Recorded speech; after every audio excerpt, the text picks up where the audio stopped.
दोस्तों good evening and welcome to my channel. आज का बहुत ही अवेटिंग और इम्पोर्टेंट टॉपिक है relationship between employer and employee, जो कि किसी भी बिजनेस किसी भी ऑर्गेनाइजेशन के लिए बहुत ही इम्पोर्टेंट रोल प्ले करता है। किसी भी फर्म, किसी ऑर्गेनाइजेशन, किसी भी बिजनेस की सक्सेस स्टोरी के लिए इन दोनों का रिलेशनशिप, इन दोनों के विजन, इन दोनों के काम करने के तरीके मैच होना बहुत जरूरी है। किसी भी एम्प्लॉयर की सक्सेस के लिए उसकी एक बहुत ही इंपॉर्टेंट एसेट होती है एम्प्लॉय। तो उसी के थॉट प्रोसेस के ऊपर आज हम डिस्कस करेंगे। ये बहुत ही अवेटिंग टॉपिक था जो मैं लाना चाह रहा था आप लोगों के सामने डिस्कस करना चाहता था, ताकि हम इसको और एलेबोरेट वे से समझ सकें कि एक एम्प्लॉय का थॉट प्रोसेस कैसा होना चाहिए किसी भी कंपनी में काम करने के लिए, और सेम एक एम्प्लॉयर को अपने एम्प्लॉयज़ को किस तरीके से एक विज़न देना चाहिए, कॉमन विज़न के हिसाब से कैसे काम करवा सकते हैं। जैसा कि मैंने पहले ही बताया, किसी भी सक्सेसफुल ऑर्गेनाइजेशन के पीछे इन दोनों का कोऑर्डिनेशन सबसे इंपॉर्टेंट टॉपिक आता है। कोऑर्डिनेशन, इन दोनों के बीच का कोऑर्डिनेशन एक रेल की दो पटरियों की तरह होना चाहिए जो एक ट्रेन को संभालती हैं। ट्रेन मीन्स एक बिजनेस की सक्सेस को और ग्रोथ को संभालती हैं। इन दोनों का पैरेलल चलना बहुत ज़रूरी है। उसके लिए ज़रूरी है कि इनकी लंबाई, चौड़ाई, थॉट प्रोसेस, विज़न, ट्रैक सब कुछ सेम होना चाहिए। इसीलिए वो तभी पॉसिबल है जब हम कोऑर्डिनेशन की बात करते हैं। तो मेरा पहला इसके अंदर टॉपिक ये आता है कि किसी भी एम्प्लॉयर और एम्प्लॉय के रिलेशनशिप को स्मूथ करने के लिए सबसे इंपॉर्टेंट है इन दोनों के बीच का कोऑर्डिनेशन। कोऑर्डिनेशन किस चीज़ों से बढ़ता है? कोऑर्डिनेशन में बहुत सारी चीज़ें आती हैं।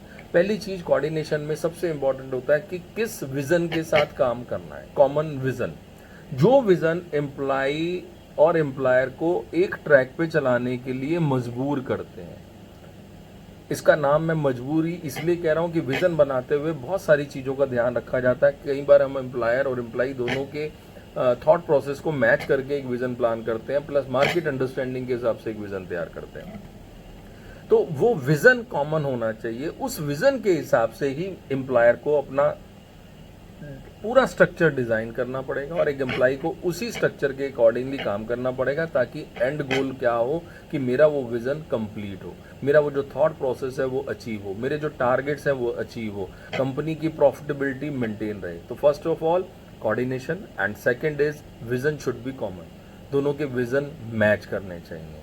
That is a very important. दोस्तों, तीसरा इंपॉर्टेंट पॉइंट आता है, बहुत ही इंपॉर्टेंट, उसको हम कह सकते हैं पॉजिटिव एनर्जी। एम्प्लॉयर को ये सोचना पड़ेगा, ये उसके लिए एक प्राइम फोकस एरिया हो जाता है कि उसके एम्प्लॉय पॉजिटिव एनर्जी के साथ काम करें। जो काम करने का एटमॉस्फेयर है, इट शुड बी पॉजिटिव। वो तब आता है जब आपके विजन क्लियर हो, आपके बीच में कोऑर्डिनेशन अच्छा हो, जो कि मैंने पहले 2 पॉइंट्स में बताया। अगर ये 2 चीज़ें अच्छी हैं तो हम इंश्योर कर सकते हैं कि उनका काम करने का एटमॉस्फेयर के अंदर एक पॉजिटिव एनर्जी होगी। पॉजिटिव एनर्जी की क्या रिक्वायरमेंट है? काम तो करना है वही 6, 7, 8 घंटे, 12 घंटे, वो चाहे किसी भी एनर्जी के साथ करें। हमारा एक डिज़ाइन वर्क है वो किया जाता है। कई कई जगहों पे, कई ऑर्गेनाइजेशन में ये चीज़ें देखी जाती हैं कि हमें तो यही काम दिया गया, हमने तो यही करना है, इसमें एनर्जी का लेवल क्या है। बट यहाँ मैं थोड़ा सा आप लोगों को बताता हूँ पॉजिटिव एनर्जी से इन चीज़ों का क्या फ़र्क पड़ता है। एक एम्प्लॉय या तो टाइम को किल करता है या टाइम को लिव करता है। हमें वो एम्प्लॉय चाहिए जो टाइम को किल ना करके उस टाइम को लिव करे। लिव करने का मतलब तभी पॉसिबल हो सकता है जब उसके काम करने के एटमॉस्फेयर में पॉजिटिव एनर्जी होगी।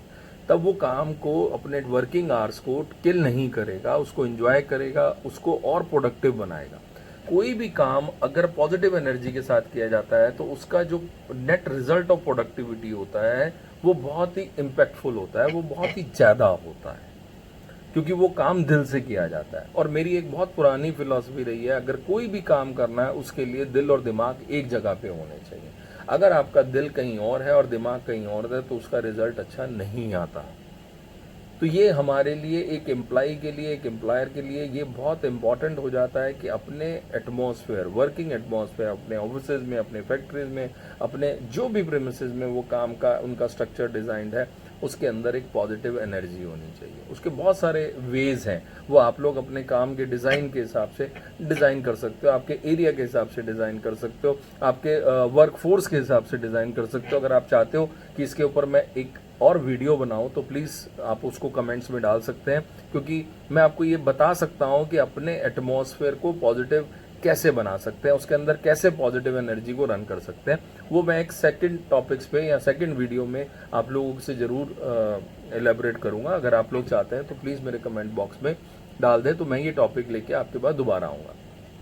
तो मेरा कहने का मतलब ये था कि पॉजिटिव एनर्जी किसी भी वर्किंग एटमॉस्फेयर में आपकी प्रोडक्टिविटी लेवल को बढ़ा देती है, आपके एम्प्लॉय की प्रोडक्टिविटी लेवल डबल हो जाती है। दोस्तों, फोर्थ पॉइंट आता है loyalty towards the company, loyalty towards the employer. हमें ये देखना पड़ेगा कि एक एम्प्लॉय, हमारे जितने भी वर्कर हैं, वो अपनी कंपनी के लिए कितने ईमानदार हैं।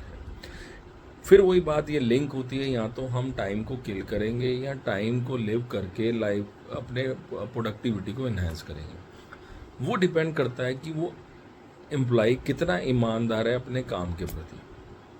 उसके लिए फिर बहुत ज़रूरी है, जो मैं पहले पॉइंट्स बता चुका हूँ, उसका विज़न, थॉट प्रोसेस कंपनी के साथ मैच होना चाहिए। जो थॉट प्रोसेस कंपनी का है, एम्प्लॉयर का है, वही एम्प्लॉय का होना चाहिए।